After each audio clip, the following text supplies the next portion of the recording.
What's up guys, welcome back to another video. Today I'll be showing you my custom tactics for the 4-4-1-1 formation. And as you can see guys, there really isn't anything special about my team, so if this formation can work for me, I'm sure it can work for you. Jumping straight into things, you can see that this is the tactic I use starting off the game. As you can see, we rocking defenders, balanced fullbacks, we got a playmaker with Odegaard and one deep line playmaker, and then we've got inside forwards, a shadow striker and an advanced forward.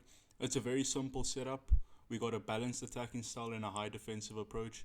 Very basic. This is essentially what the formation looks like with the ball. It's pretty balanced. Obviously there's a little bit of a gap in between Gabriel and Odegaard, but that's alright, we deal with that. One thing to note about this tactic is you want to focus all the attacking play down the left hand side, because that's where your playmaker is in Odegaard. It's super important. The next tactic setup is for when you're feeling the need to go a bit more defensive, when you feel like the momentum is against you and you're up in the game and you just want to hold it out. As you can see, we've moved our fullbacks to defense. We've got two deep line playmakers, one on build up with Odegaard and one on defense with Tonali. And then our cam in Ryan Cherki has been changed from a shadow striker to a playmaker. And having him as a playmaker allows us to have much better passing options, and we are able to play more risk-free passes, and that's essentially what you want when you want to hold out the game. And as you can see, I've also changed Gakpo and Williams from inside forwards to wingers, and that's because wingers is just way better to hold the ball. They sit out wide on the touchline and you can pass it to them. They're almost always open, and that's what you want. And then we've changed Chiesa from an advanced forward attack to an advanced forward support, which means he will attack the wings and help out either Gakpo or Williams when they receive the ball. This is what the tactic looks like when you have the ball, and I mean, it's pretty good. It's very solid on defense, you can't really complain about it. One thing you can do if you're really feeling the pressure is change Ryan Cherki from a playmaker to a build-up playmaker, and then you'll drop even deeper receiving passes, and it just becomes way easier to hold the ball and fend off pressure from the opponent. Our next tactic is when we are losing the game and we are looking to make a comeback, whether you're down 3-1, 2-0 and it's the 60th, 70th minute and you need to make a change. This is the tactic to go for. As you can see, Mendy and Alexander-Arnold have changed from fullbacks to wingbacks. We've also got Tonali changing from a defensive deep line playmaker to one with a build-up. And we've got inside forward attack. The attack is pretty much the same, but overall, you're just getting more support from your wing-backs and midfielders, and that's what you want when you're attacking. This is what the formation looks like when you have the ball. Obviously, still quite a big gap between the centre-backs and the midfield, but when you have the ball against the opponent's low block, this formation works really well. You have tons of options, and ideally, you want to get the ball to Odegaard and Ryan Cherki. Those are the two ones that are going to be making the biggest difference for you. And if you're really feeling the need to get some attacking plays going, you can even change your fullbacks from wingbacks to attacking wingbacks. That will essentially change your formation to a 2-5-3, which makes it really attacking.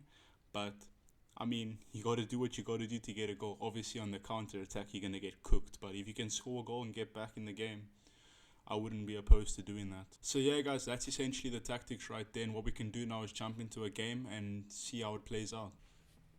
Jumping into the first game, guys. We're not versing the best team. Unfortunately, it wasn't recording at the time to show you guys the team. But I mean, he had some decent plays, if I'm not mistaken. He had a decent defense, that's for sure. But yeah, this game is all about controlling possession and then formulating your attack. You don't want to just be attacking for the sake of attacking. You want to formulate your attack, understand how you want to attack, and then as you can see, bang. We started off in the defense, we started off slow in the defense, and then once I saw the opportunity to attack in the midfield, that's exactly what I did. I attacked with purpose, and a lot of people just don't. They just run with their cam and look for a through ball to the striker, and then they wonder why their through balls don't work, Oh, that was a great save from the keeper, but that's essentially how you should be attacking on this game. And yeah, again, just taking your time. I see Odegaard in the middle, Odegaard to Chiesa. Very simple attacks, and then eventually you can bring it out wide, and then you get into this low block formation, and you figure out once you've versed the low block enough times, you figure out how to get angles for shots, because that's the most difficult part really, is to get angles for shots, especially if you're versing someone that's pretty decent at defense. They understand what you're trying to do, and then it becomes a bit more difficult. But yeah, this guy I versed wasn't the best player in the world, thankfully. As you can see, I put Trent on a run there. We got it to Cherki. Cherki a little you take him for a pop, and then Inaki Williams with an easy goal. You know, just taking advantage of the space. Very simple stuff. Very simple stuff. This 4-4-1-1 is a great formation, and obviously, there does take some skill to be good at this game, and I wouldn't say I'm the best at this game. I mean, look how I messed up that attack. But I mean, with the right tactics and the right game plan, I would say, like understanding your opponent and what you need to be doing against your opponent, it's just essentially how you can go ahead and win the game. So yeah, and then we got Odegaard again, the most important player. Cherky, straight to Chiesa, and then Chiesa goes and scores a nice simple goal. So as you can see, I'm sure you can see from the gameplay, Ryan Cherky and Odegaard are the two most important players. And I'm pretty sure in this game, this guy didn't stand a chance, unfortunately. We had 77% possession, 8 shots, and the reason why I had so much possession is not because I was constantly holding the ball for the sake of holding the ball. It's because he was losing the ball easily, and I wasn't losing the ball easily. And that's where I took my advantages.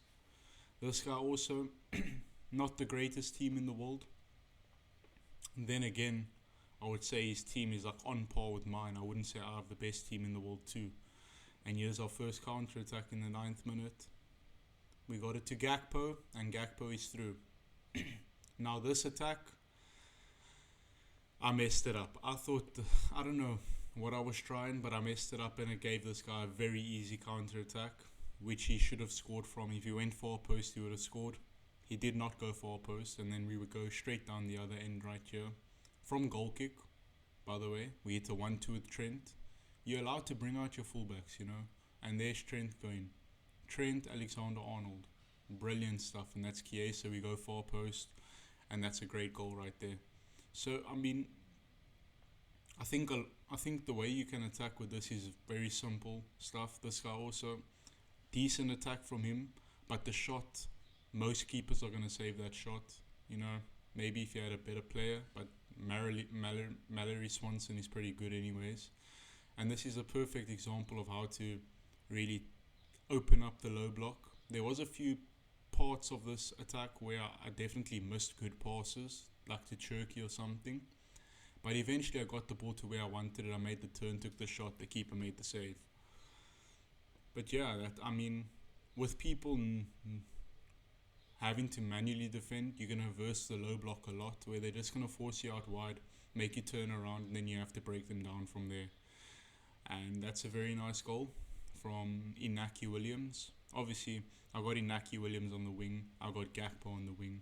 Those are two very tall wingers, which is what I like.